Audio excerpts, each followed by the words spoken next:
Welcome. How's going on, everybody? It is Tuesday afternoon. This is the Just Gonna Say It podcast on Dylan Talks Tone. I hope you are all having an excellent afternoon, an excellent week. We have some very interesting things to talk about this day.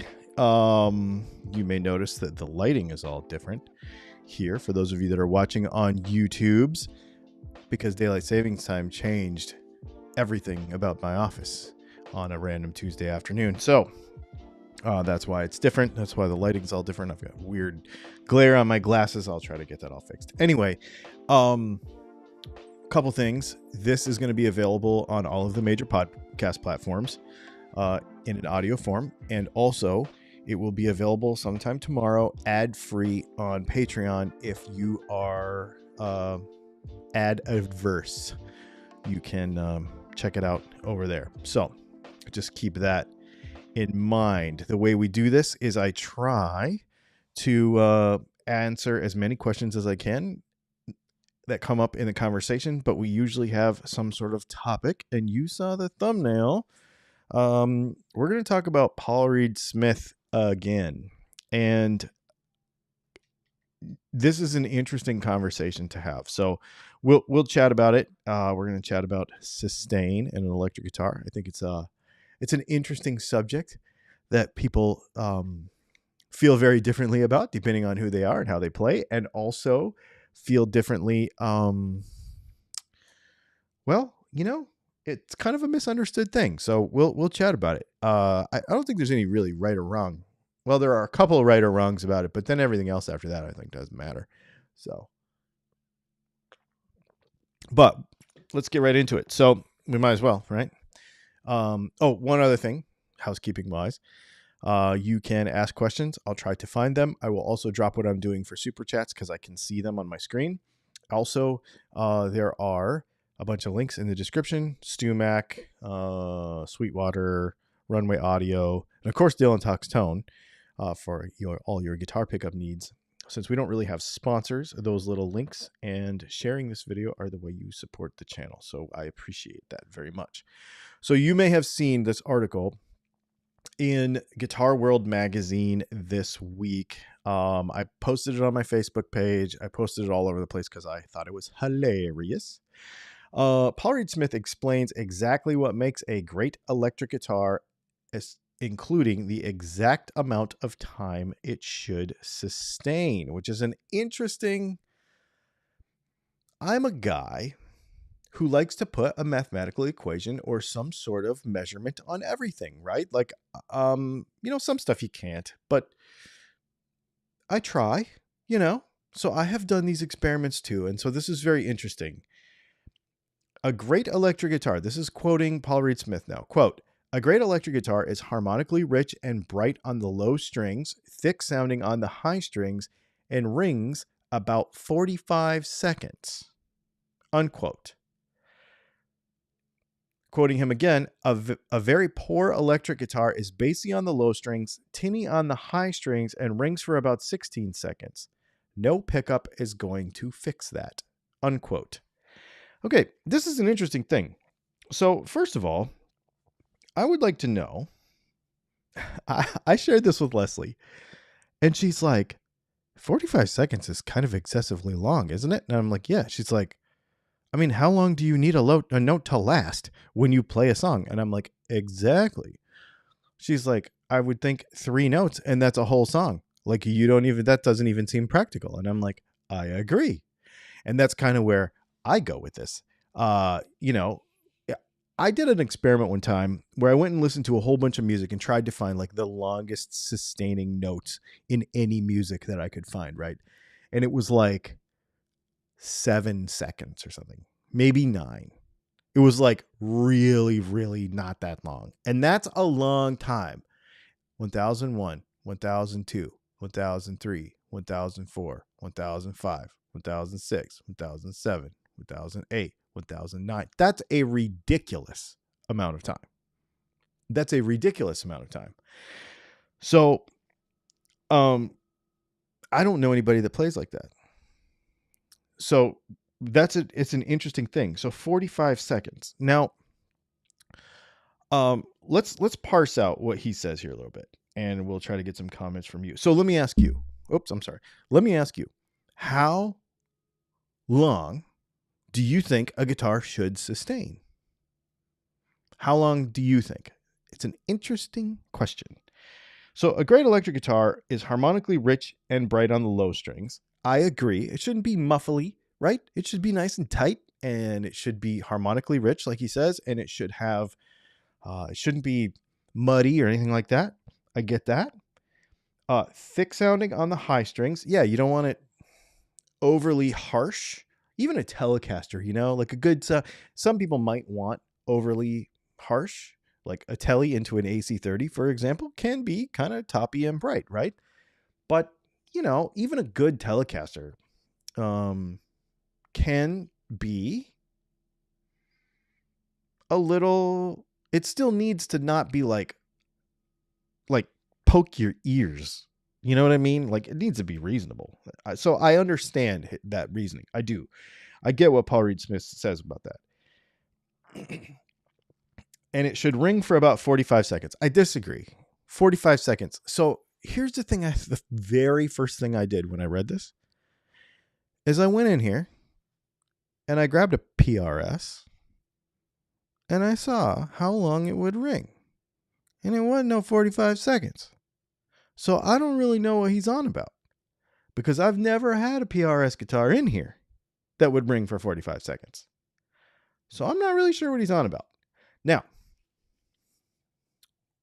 the point I would see with that, and let me see what you think about this too. The rate of decay of the note matters, right? Do I need 45 seconds of a note? No. But I don't want it to like die off before I'm ready to use a different note, right? So you want the rate of decay to be as flat as possible until you don't want it anymore. But your hands can do a lot of that, right? Like how you control that is a lot how you play. And of course, a good setup guitar that's not wasting energy through buzzes and buzzes and rattles and all sorts of things like that are just lost energy that should have stayed in the string, that are now gone, that don't come back. So, there are some mechanical things to that. Let's pair this with two things. Now, this is just personally my theory, and tell me what you think of this. This is just kind of something that I sort of came up with. It's not, I don't necessarily think I don't mean this to be a standard or anything. It's just something that I think about the way I approach an electric guitar. There's two kinds of sustain. There's primary sustain and there's secondary sustain. Primary sustain is basically mechanical. It basically says that when you pluck the string moves until it stops, right? And that's the time. And there's a lot of things that you can do to improve that, like nut material, nut cutting, frets, depending on how you're fretting the nut, like a note if it's not an open note. So your setup on your guitar, all that stuff. The mass of the bridge in some cases does matter, because like on a Strat with a big block, for example, the saddle material, breakover angles, amount of string behind the nut and behind the bridge, like if you have a Bigsby or not, all those things, string tension, string gauge, all those things can matter with mechanical sustain. Like, so you're literally, this inertia, you're literally putting an object in motion and you want it to stay in motion for as long as possible, and you don't want to lose any energy that would cause that to stop. That to me is primary sustain. You want more sustain? Pluck the string harder. That would be primary sustain. And in my brain, how I approach guitar is there's also secondary sustain, meaning anything after that in post. And when I say post, I mean like the pedal board and beyond, that you can do to add sustain by compressing the note with overdrive, by compressing the note with a compressor, by adding harmonics with how you play. All those things can, in a secondary way, almost make it endless. Like you can, everybody knows that you put a well set up guitar, plug it into a high gain amp, you can pretty much hold a note forever if you want. Like it'll go and go and go and go and go for 45 seconds. But that has nothing to do with the guitar, and it certainly doesn't have anything to do with the wood, because you've then brought this into a secondary side of how you make this go. You know what I mean? So that's kind of my how I approach guitars is primary and secondaries, meaning what is mechanical with the guitar itself and what are we adding with effects and electronics afterwards. After all, it is an electric guitar and it's meant to do that. So, you know, I think that's very interesting. A very poor electric guitar is bassy on the low strings, tinny on the high strings, and rings for about 16 seconds. So apparently all the PRSs that I've ever played are poor electric guitars because that's about how long they ring. About 16 seconds. I tried it. Really interesting. It's really interesting that he picked those numbers, because I don't get it. I don't get that. And then he says, no pickup is going to fix that. I 100% disagree. Obviously, I'm a pickup guy. So, you know, take it with a grain of salt if you want. But I know I'm right. And we know this because we can totally change the frequency response of an electric guitar with changing the pickups. We can completely move the Q, the center frequency that the thing, like walk like an Egyptian, does, and where it is, and we can affect how tinny the high end is. We can affect how bassy the low end is, and we can affect all that stuff with electrics. We can do it. We can change the resonant peak of the electronics of the guitar, and we can now EQ the guitar where we want it to go with pickups. That is not in dispute. That can be done. So I don't understand why he would say no pickup is going to fix that. Now, on the sustain side, I guess, like, because either the guitar is mechanically sound and does what you want it to do, or it doesn't. If it has a fret buzz, less sustain. If it has a bad nut, less sustain. If it has soft materials for saddle or nut, probably less sustain, depending on how the rest of the setup goes, because that's proportionate to string tension, all kinds of other things. So yeah, there's a bunch of math that goes into that. But I think to make a blanket statement that says 16 seconds isn't enough sustain for a guitar is kind of a dumb thing to say, in my opinion. I understand the spirit in which he says it, but I think it's not right. And I don't think it's a blanket statement that applies to all. You know what I mean? Interesting one. Very interesting. Here's why I think he does it. And I know you're going to jump in the comments and jump straight to marketing, and it kind of is. We know that there is a contingent of folks who really, really, really, really want to believe, and do believe. I don't even say want to believe. I don't even want to be disrespectful in that they have their reasons. Let's even go more respectful and say, we know that there is a group of people who have reasons, their reasons, and they feel strongly about them. They believe that the wood that electric guitar is made out of is the thing. Like, and they invest a lot of time and money into that. And then we know that there's a whole contingent of people who feels that there are bunches of things that are way more important than that. Paul Reed Smith's place in the market is such that he can choose his customers by how he markets his products. He's not Gibson or Fender. He's not trying to buy these words, market to everyone. He is trying to choose the people that he wants as his clients and customers. That is my belief. I don't know that is true. I don't impute any motives into Mr. Smith, but my guess would be the reason he doubles down on this stuff all the time is because he's target marketing. And it makes sense. Because if you want to believe that stuff, then you have a right to. And if you find a guitar builder who believes the same as you and you align with him on many things like that, then it's possible that you will gain them as a customer and it will work for you. That's my guess, is that's probably why. And the reason I know that is because some of the comments that I've made on this channel and on this podcast have made it to where people don't want to follow me anymore because they don't think the same way as me. I don't care what you think. I think it's cool that you think something different than me, but not a lot of people are like that. A lot of people only like, it's very groupthink. You know what I mean? And I think that it's a marketing ploy. It's an interesting one, but it's a marketing ploy nonetheless. Will I not buy a PRS guitar because I disagree with him? Absolutely not. I'm not selling my Fiore because I disagree with him about how he feels about wood. The other thing that's interesting too, and then I'm gonna leave it with this, and then we'll go through the comments and see what you all have been saying. But for as particular as he thinks he is about wood, he sure uses a heck of a lot of different kinds of wood and a heck of a lot of different varieties of wood, and somehow they're all good enough for PRS. So this leads me to a very important thing.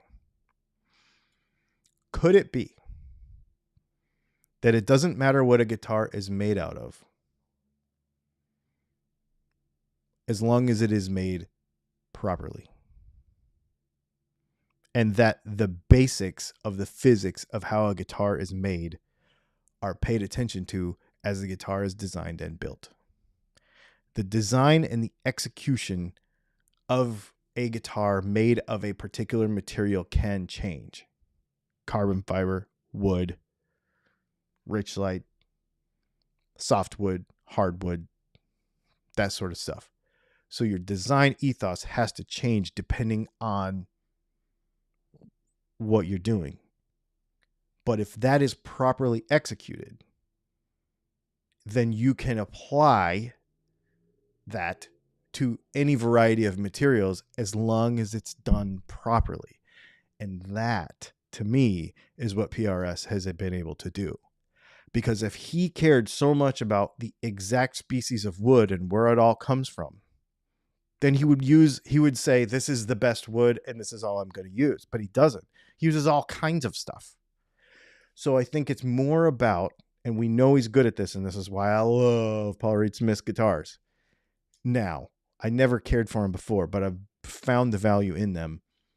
The execution of the instrument is phenomenal. And I think that is what matters, no matter what it's made out of. Okay, let's go back and look at a couple of comments. Looks like we have a super chat here from Jeffrey Egan. He says, when PRS started building guitars, he did make his own pickups. Did he make his own pickups, use off the shelf, or somebody build them for him? I don't know. Thank you for the super chat, Jeffrey. I don't know the answer to that question because, like I said, I am new to enjoying PRS guitars. I never really cared about them that much. And honestly, their pickups are the least favorite thing to me about them. I don't know the answer to that. Maybe somebody else could help us with that if you know the answer to that. Has he always made his own stuff?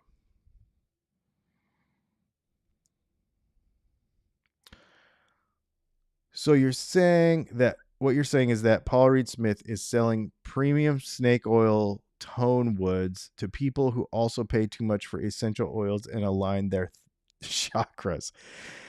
I see. Snake oil is a tough word because snake oil was sold as something that it was not.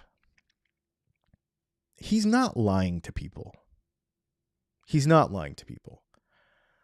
But what I think what happens in all marketing is people will take one aspect of a thing that they feel strongly about or that they know they do well and blow that thing up to be bigger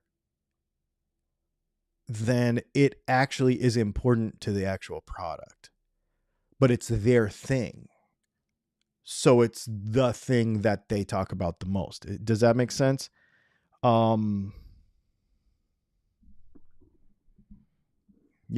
I mean, I think that's it. I don't think he's lying to people. I don't think he's trying to deceive anyone. which is what snake oil is. That's why I don't like that term, but because I don't think he's trying to lie to anybody or deceive anybody. I just think that he feels very strongly that these aspects of a guitar are the most important thing.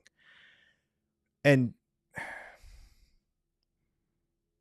I wish he would focus on the mechanical execution of the instrument more than, because that's a verifiable fact. If he doubled down not on what the guitar was made of, but the mechanical execution of the instrument and how important that is, he would endear a lot more people to him, I think.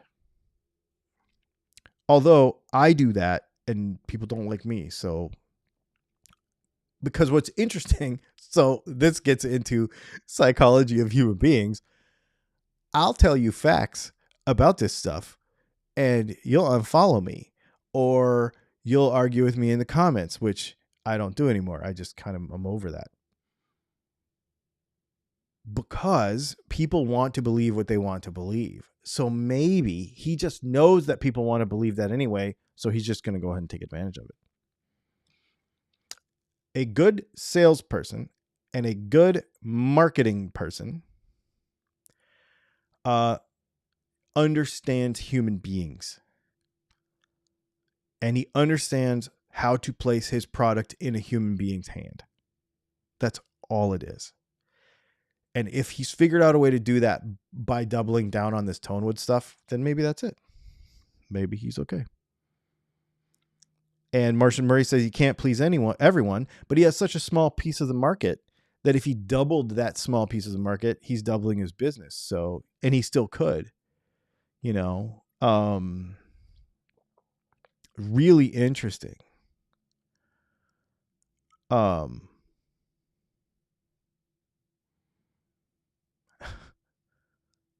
You're humble to give PRS credit like that. I'd be more harsh.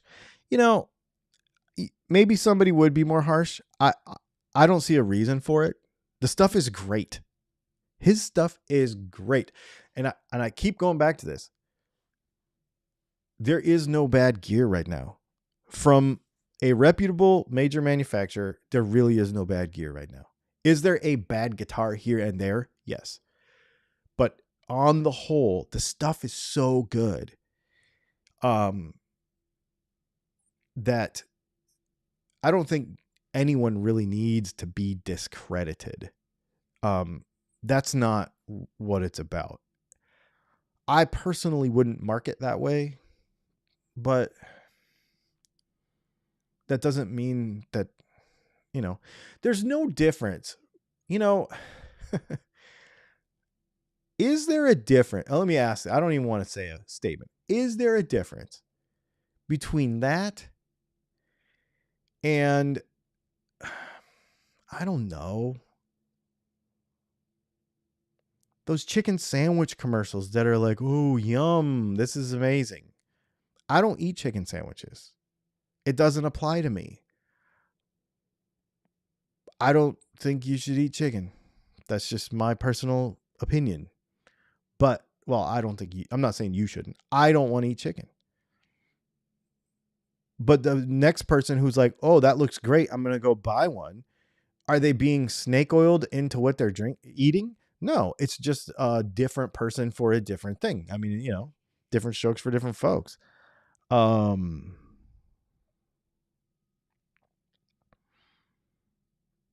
Yeah, it's really interesting stuff. No, sympathetic resonance is something totally different. Oh, I guess we could get into a couple of the actual science things that actually matter with this stuff. So,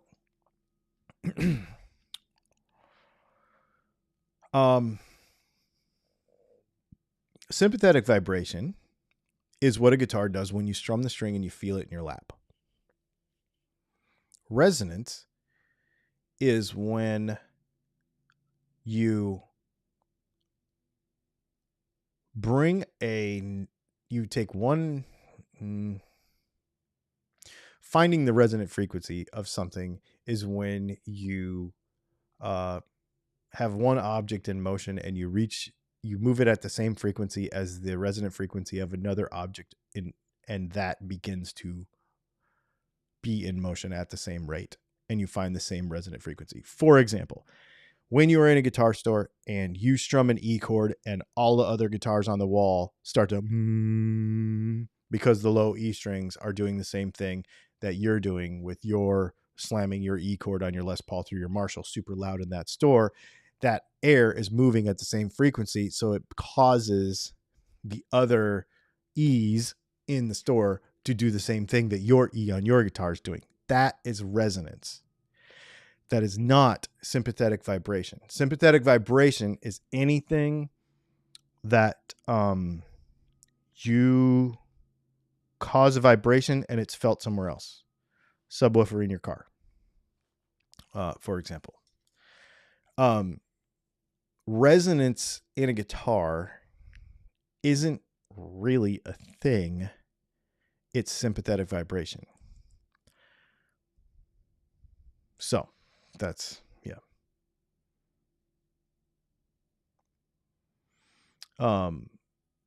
Oh, there it goes. The strings vibrate the wood. The vibrating wood moves the pickup beneath the strings. No, it does not.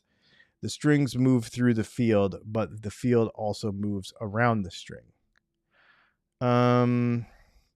Actually, what happens is the pickup makes the string magnetic. Because, you know, when you put steel into a magnetic field, it magnetizes that.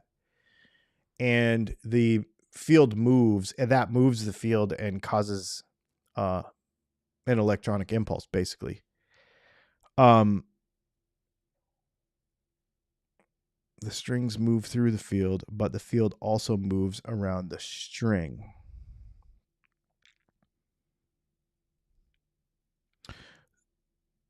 So what you're trying to say is that tone wood matters because the pickup moves. Maybe that's what you're trying to say. I don't know. We could get into a really, really, really, really deep discussion about this, but basically that's not correct. On any Sunday, The World's Fastest Indian and Little Faust and Big Halsey are the greatest motorcycle movies ever. I'll tell you a funny story. So I love On Any Sunday, obviously. This is just a little aside, kind of an off-topic thing, but when The World's Fastest Indian came out, I was designing motorcycle parts for a living. That's what I was doing. And my business partner called me up and he's like, hey, or maybe I got to the office that day and he's like, hey, have you seen that movie, World's Fastest Indian? And I'm like, no. And he's like, how would you like to be the world's fastest Indian? And cause I'm Native American.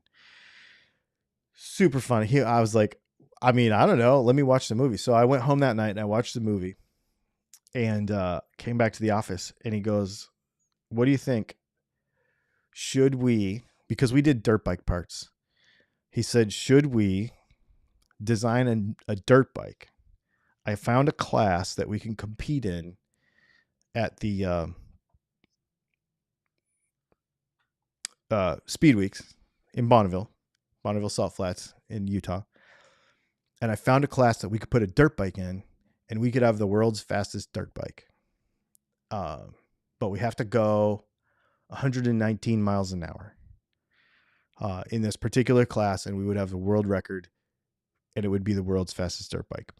So we spent the next 9 months, and we went to Bonneville, and we went 121.5 miles an hour both ways, and we set a world record. And then we went back the next year, and we did it again, 132, 134, something like that, and set another world record the following year. So it's all inspired off of that movie. So it's kind of cool. Just a funny little aside. So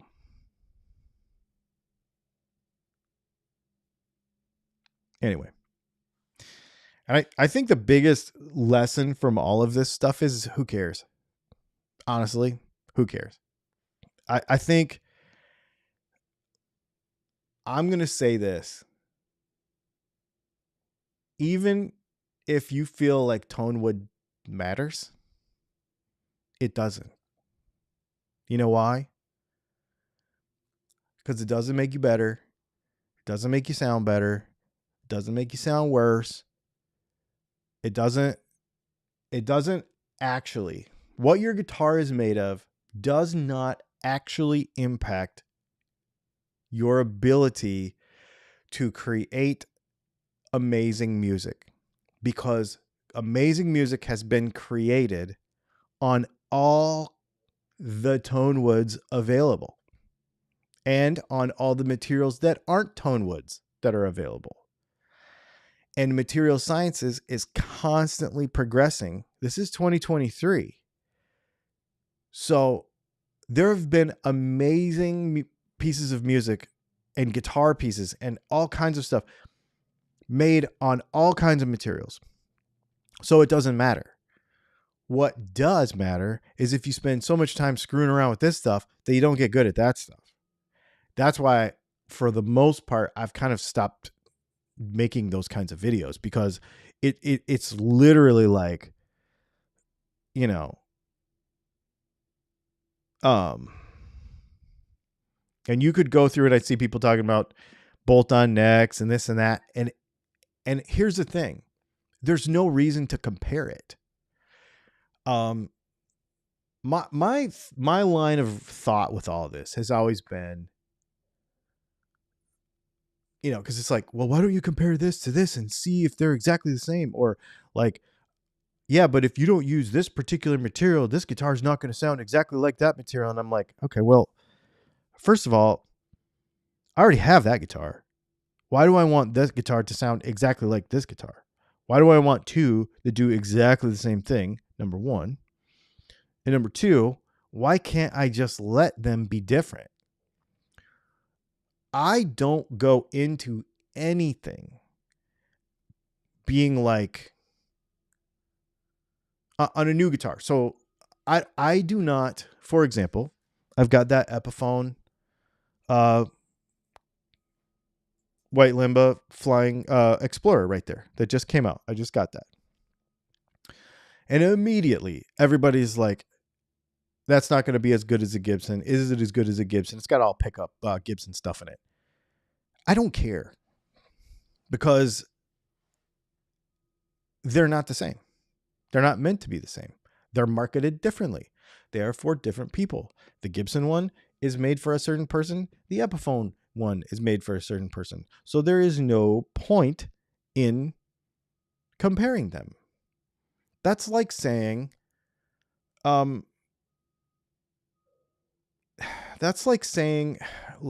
I'll give you another example. Okay. I just bought this Audi SQ5.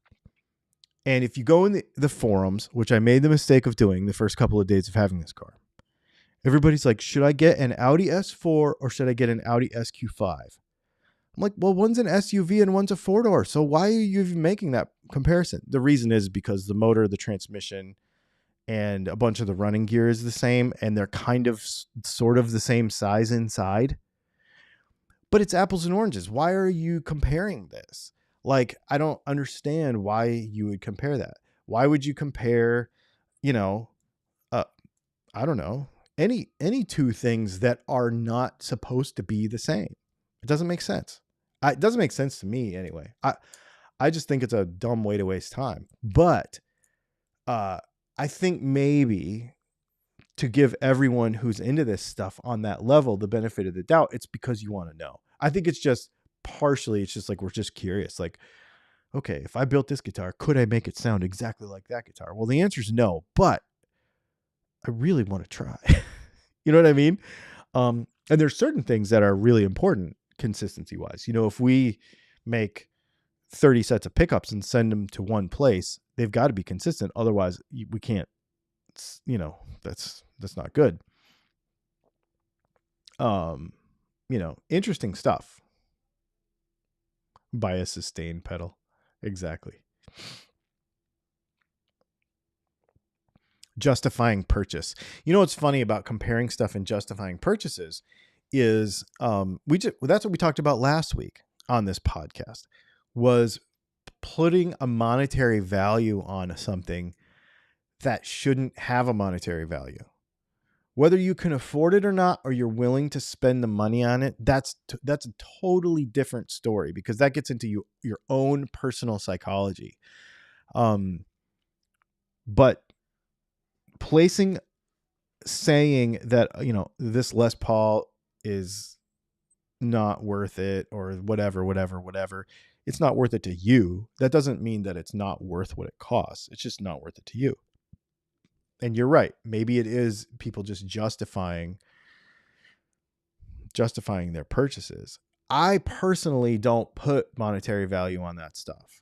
And if it's too expensive, I just don't buy it. But I also don't get on the internet and I can't afford that guitar, so I'm going to talk crap about it and say that the Epiphone is just as good. I don't do that. I don't understand why we have to do that. There's no point in doing it. Doesn't make sense. It's just but that's a personal thing that I think,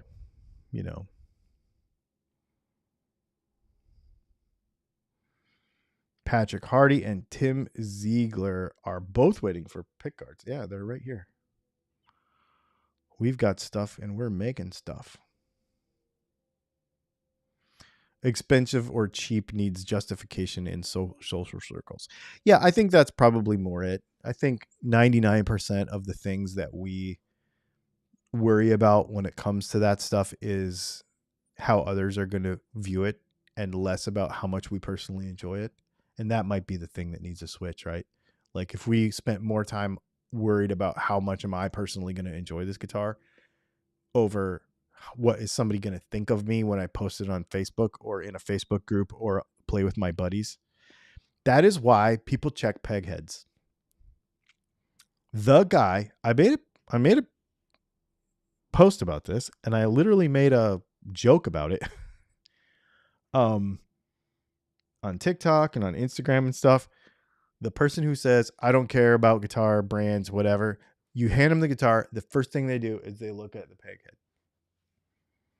Why? If it's good, it's good. If it's good, it's good.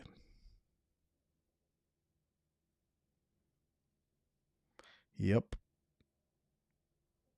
Sustain doesn't matter to me. It sure doesn't. I mean, it can't be bad. It's got to be good. It's got to be at least not bad. You want the guitar to function properly. But I don't think there's any goal.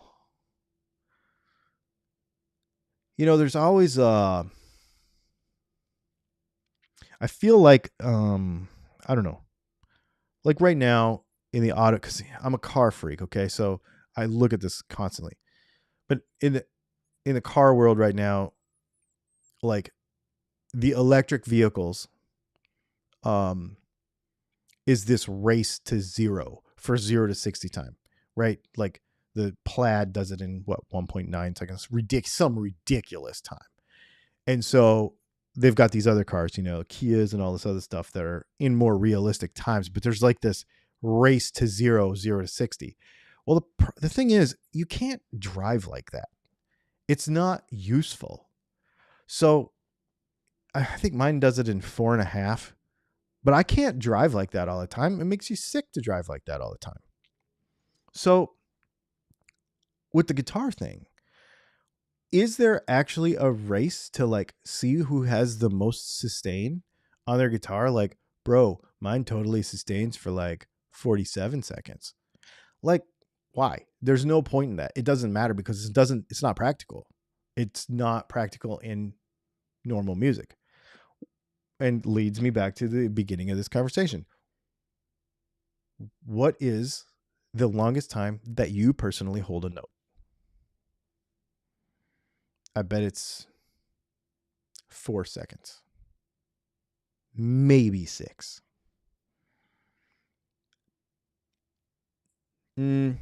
Open strings notwithstanding. So maybe there's a little to be said there. So for example, I do a lot of things where I'm playing and I'm droning the low E, for example. So that would need to last a while, but not 45 seconds and not 16 seconds, because you're usually using that as like a quarter note or a half note or something, where you're not just hitting it once and hoping it's going to ring for 16 seconds. Because especially with an electric guitar, especially when you're using effects, that can actually like swell into an unuseful sound, and you end up having to mute it and start it again, right? Like there's all kinds of practical reasons why 45 seconds makes no sense. I think it's funny. I think it's really funny. But these are fun conversations to have because they don't mean anything. Like none of this means anything. It's so funny.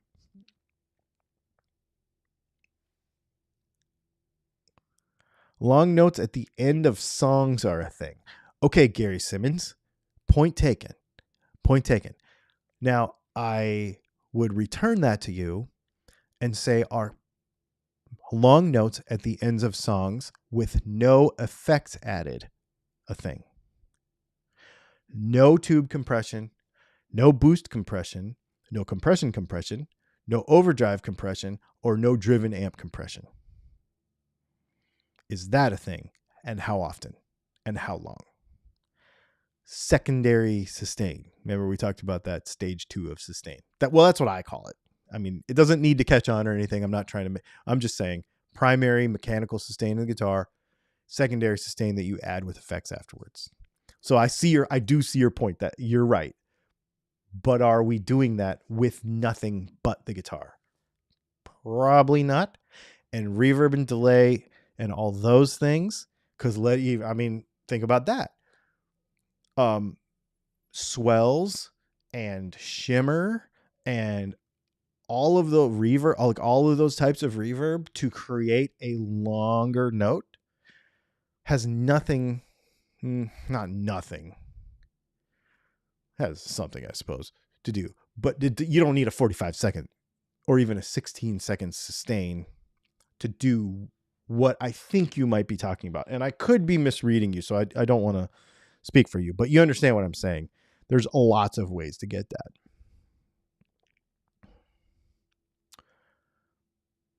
So having the same pickups in all my guitars will make them all sound the same.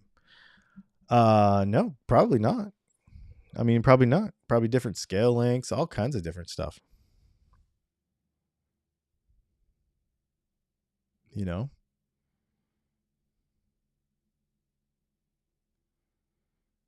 There's all kinds of other things that come into that. For sure.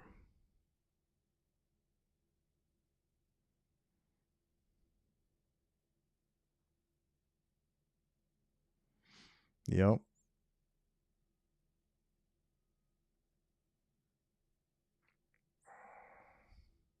Roman K thinks very strongly of, he must not like product. He must not like intellectual property as much as me.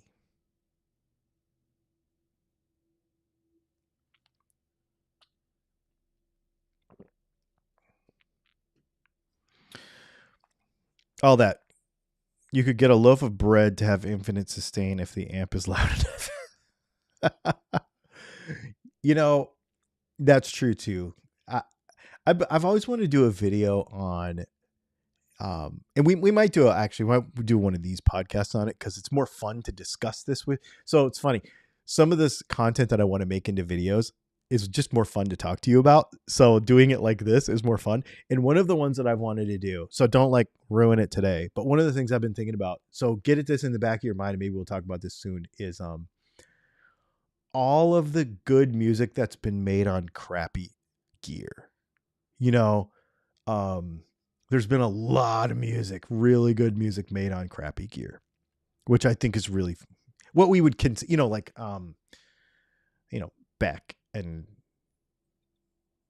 Beck and Jack White and Kurt Cobain, and there's like all kinds of all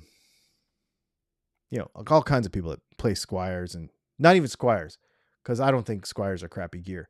I mean like 60s Tyscos that don't have truss rods and like stuff like that. And still there's amazing music that came out of them things, and it's still coming out of those. There's a lot of artists that use what we would consider crappy gear, or like you know, a Les Paul Jr. was a student guitar, but so is a Squier Affinity, and nobody has the balls to use those live because they think their friends aren't going to like them.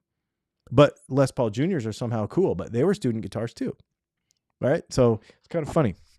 It's all about the mentality of the player. Dan Auerbach. Yep. Good one. Good example. I think sustain is important in person to the player. It equates to how the guitar feels in the hands. So the Panda, that's an interesting point. So there's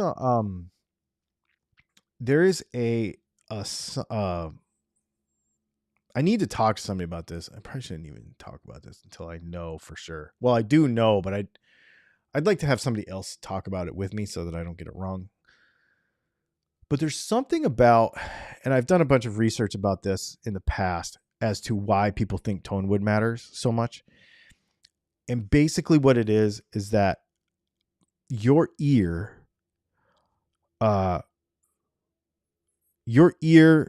vibrates internally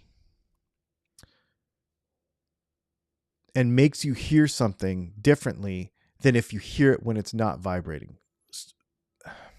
What I mean by that is if the guitar is in your lap and you strum it and it vibrates against your body and it vibrates you, it will sound different than when you hand me the guitar and I play it from across the room. That's an acoustic guitar. An electric guitar feels different, so it sounds different, I guess is what I'm saying. It can change that internally to you. The rest of us, we can't tell the difference. But the person who holds the guitar can sort of tell the difference between like two woods, for example, because they vibrate differently, or even the same wood, like a light piece of ash versus a heavy piece of ash, or a dense piece of ash versus a not as dense piece of ash. It's the same exact piece of wood, but it may feel different to the person playing it. Therefore, because the way their middle ear works, and I can't remember the technical terms for this, but then therefore they hear differently because it's vibrating their middle ear differently. Whereas if I hear it from across the room and I'm not the one holding the guitar, and you switch from ash to ash to ash, 3 different densities and weights, I'll never be able to tell the difference. If you switch to poplar, if you switch to alder, if you switch to whatever, and everything else stays the same, I'll never be able to tell the difference because I'm not the one holding the guitar. So the guitar does not sound different, but it feels different. Therefore, it sounds different to the one playing it. And there is science to go behind that. It's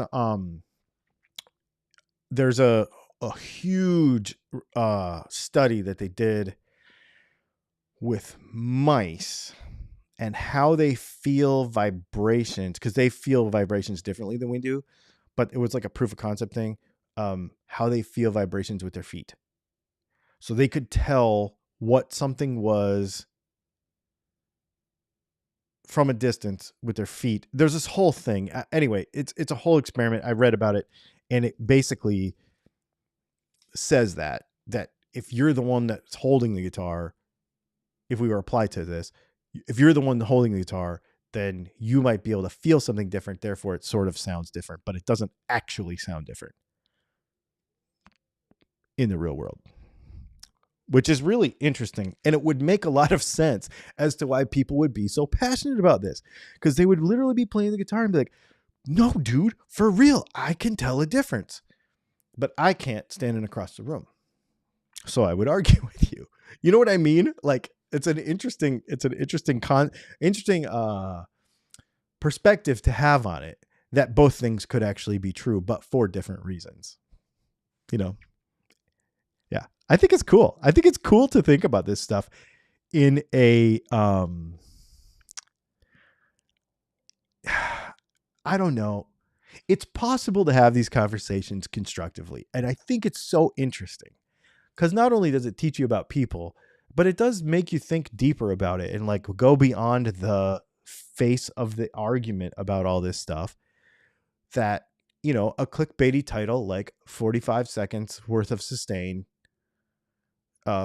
is the perfect number. No, it isn't. But if we think about it and talk it out for, 45 minutes or whatever, you're like, oh, well, I see the value in having the conversation and it makes sense as long as you don't get pissed and annoyed about it. It's cool. I think it's cool to chat about it,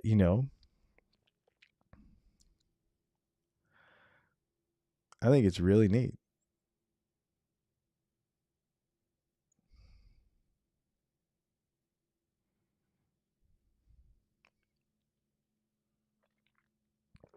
Stop having your string action so low. Yeah, there's all kinds of things that you could do. And see, and I would disagree with you, but the way you play, it might apply to you differently than me. You know what I mean? So I get it. I get why there's a lot of people that have said a lot of things in the chat today. They're like, this is how you should do it. Well, that's how you should do it, right? These are ways that some people can make these changes and get more sustained if it is important to them. Personally, I don't care. Personally, I set up a guitar properly so that it's not rattling, it's not buzzing, it's not doing anything stupid. It's playing great. It's got good strings on it. The nut is right. The saddles are right. Everything is right. And to me, that's what that guitar is. I don't need to take a Telecaster, for example, and spend a bajillion dollars on some crazy bridge to get more sustain. I think a Telecaster is a Telecaster, and that's what it should do.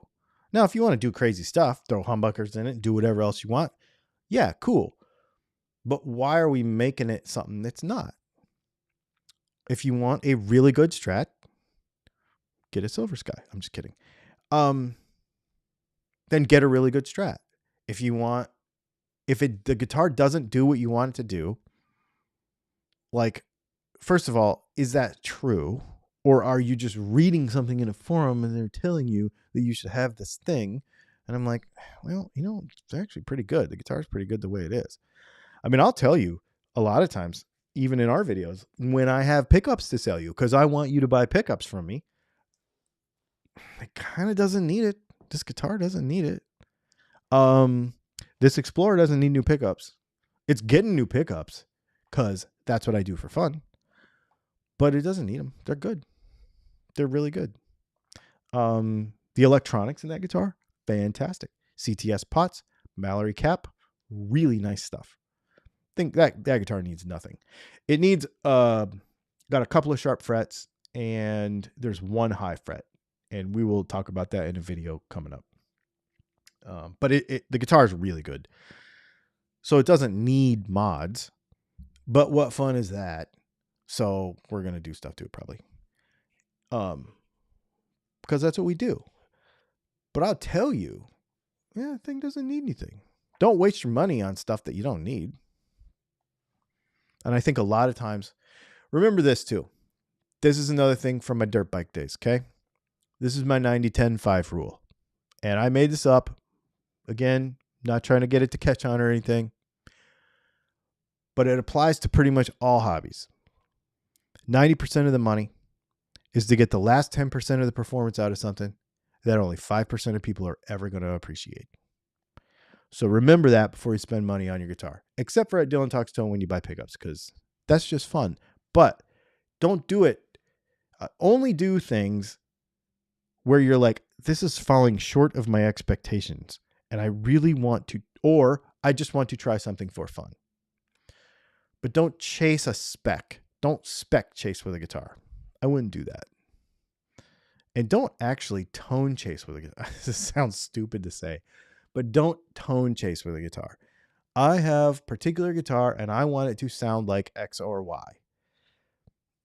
I would learn how to play like the person that you're trying to emulate before I bought the gear that the person uses. I said what I said. Learn to play like them before you buy like them. You'll get closer faster. That's my opinion. Okay, yes, I have a couple of 3 signature guitars. I know, I do. But it wasn't because I want to play like Slash or because I want to play like Machine Gun Kelly. Duh. Or because I want to play like, who's the other guy? Oh yeah, Mark Lettieri. Although that's the person I play the most closest to. But it's not because I wanted to play like those people. It's just because I like the guitars and I thought they were cool. Buy stuff because you think it's cool. That's what you should do. Buy stuff because you think it's cool.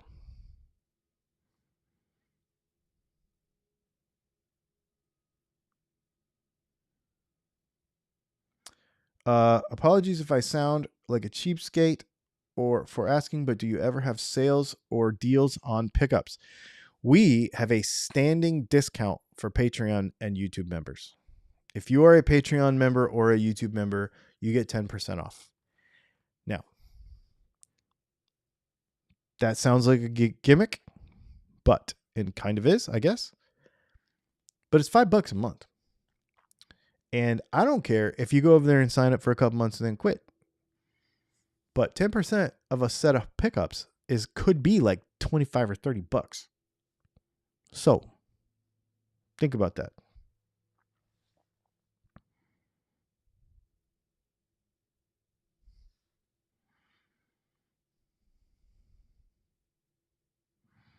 Yep. Now y'all are talking about various people that you would want to play like. Dude, I get it, man. I get it. It would take forever, right? It would take forever to do that. I think pulling out various techniques, learning different stuff is cool, but I really think that it doesn't matter. I think you buy, personally, these days, I have a list of guitars that I think are cool, and that's what I'm buying. The guitars that I own that are back here on the wall, so those are in my keeper stack. So what's back there? I got the PRS Fiore. I've got the Slash November Burst Les Paul. I've got the SG Junior, the McPherson Carbon Fiber Sable Acoustic, the MGK Signature Telly, and then over here we've got the White Limba Explorer. I bought all of those guitars because I thought they were cool. No reason other than that. None whatsoever. Those guitars, the only reason I have them is because I think they're cool. I'm not trying to sound like anybody. I don't care about that. I always sound like me every time I play all those guitars. You know, you've heard it in the videos. I'm not that great, and I always sound the same. Like all of us. But I just bought the stuff because I thought it was cool. Kind of funny. Can you include DI samples of your pickups to help me pick? There are videos on all of the product pages, and that's all I can really give you. We do not have DI samples. I don't even pickups. I don't believe in getting super granular on it, because pickups can do a lot more than the piece of paper says they can do. Shoot me an email. Tell me what kind of tone you're looking for, and I'll point you in the right direction. And you will hit that. I will hit that. And if you are one of those people who is like, yeah, but I need this particular situation to understand if I want this pickup or not, and I'm looking for this exact year reproduction, blah, blah, blah, blah, blah, blah, blah, then you are not the customer for me. Me and you are not, we don't think the same.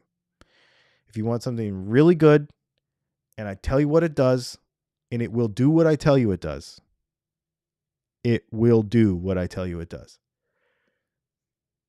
And you're like, yeah, that's kind of what I'm looking for. Then you're the customer for me. Because I know I can hit it. Because I'm not one of these people who's like, we have to have this pickup made from this year, and then this pickup made from this year, and this one from this year. I'm like, well, why can't we just make a pickup that does all three? We can. It's possible. You can. I have done it. So yeah, it can be done. Just being super honest with you, like super human being to human being.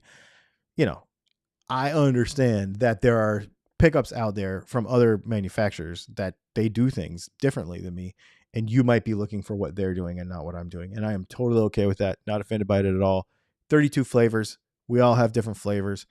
And I know what I'm good at, and I'll tell you. And if it doesn't align with what you want, then just go get something else. And I'm not offended whatsoever. It's on purpose. That's how we should be, in my opinion. So yeah, still making cigar box guitars. No, we got out of that about 6 years ago, something like that. So you guys, it's 5:00. It is time for me to get on to the next thing for the day. I usually run about an hour on these deals on Tuesday. This has been a really fun conversation. I appreciate everybody in the chat. I appreciate how not only civil, but how much fun you were having with this conversation. Like I said before, I think it is important to dive into these conversations with the idea of like, oh, I never thought of that before. Now I'm going to go back to my guitar and try something, instead of like attacking it like it's some argument that we're supposed to have on the internet. You know what I mean? And I really love that about everybody that watches these videos. Most people, 99.9% of these people that watch these videos, you guys are awesome. I think it's really, really cool. We just made a pickup with unicorn and dust and unicorn sprinkles. There is a photo of it on my Instagram at Dylan Talks Tone. Thanks for hanging out. Hit the like button, hit the subscribe button, share this with people. And we're going to have news for you tomorrow. There's some really cool guitar news coming out. Gibson, good stuff. We will see you tomorrow.